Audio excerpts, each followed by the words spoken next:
W800, the Kawasaki, that's modelled on the BSA. It was modelled on the BSA from the 1960s, and it started off as a BSA 500. It then became a BSA or a Kawasaki 650, and then metamorphosed into the Kawasaki W650 in the 90s. This was then stopped, the W650 was then stopped, and it became, because of emission regulations, that was phased out, and it then became, in 2011, the W800.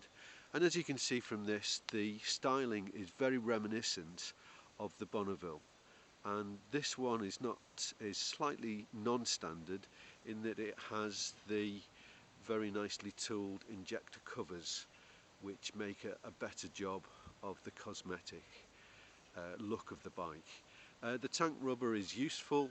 The W is a little bit plasticky, but it's quite nice, and it looks complete for the bike. This one's in a very fetching blue. Many of them in 2011 were in the green, and I'll just take you on a walk around of the bike, and you can see the single headlamp, the gaiters, and the Dunlop the Dunlop Roadmaster tyres.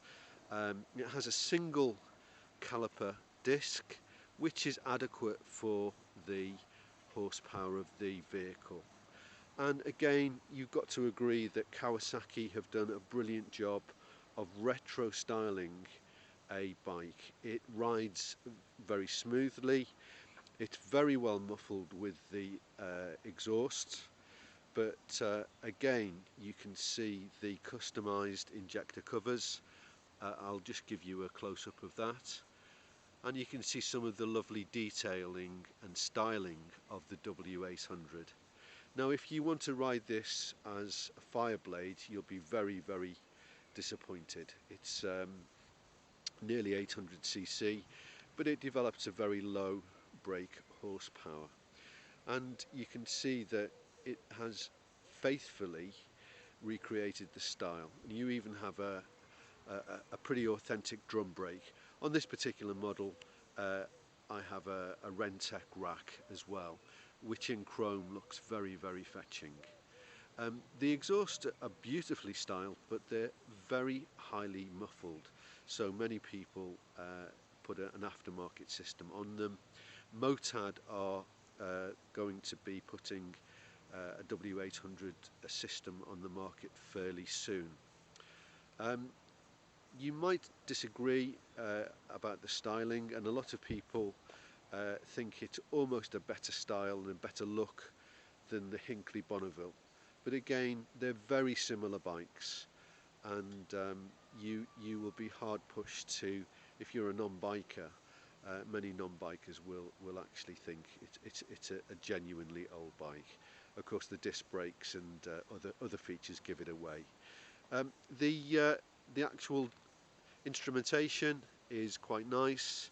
Again, everything is easily to hand. You've got your rev counter, your MPH, and you also have a readout there which tells you it's an odometer and also a clock and a trip as well. The vibes are quite minimal, and I think you will probably be quite pleased if you were actually on this. It vibrates much less than a 500 Enfield single, for example. But again, high performance is not what this bike is about. This bike is about a nice sunny day, perhaps at the weekend, when you can go out and enjoy the country lanes. This is what this bike is all about. It's not about all out performance, and if you buy it for performance, well, hey guys, you need your heads testing. This is about looking back, it's about enjoying the journey, it's about a bit of nostalgia, and for that it's a great deal of fun. I would give it 8 out of 10. It's slightly spoiled by the heavily muffled exhaust, which really don't do a lot for the noise of the bike. It's so well muffled, it sounds like a sewing machine. But again, I'll give you just a close-up of the two clocks there, and hope you, whatever bike you do choose to ride. Do enjoy your riding. And it's bye from Dave, and hope you enjoyed this review. You take care now.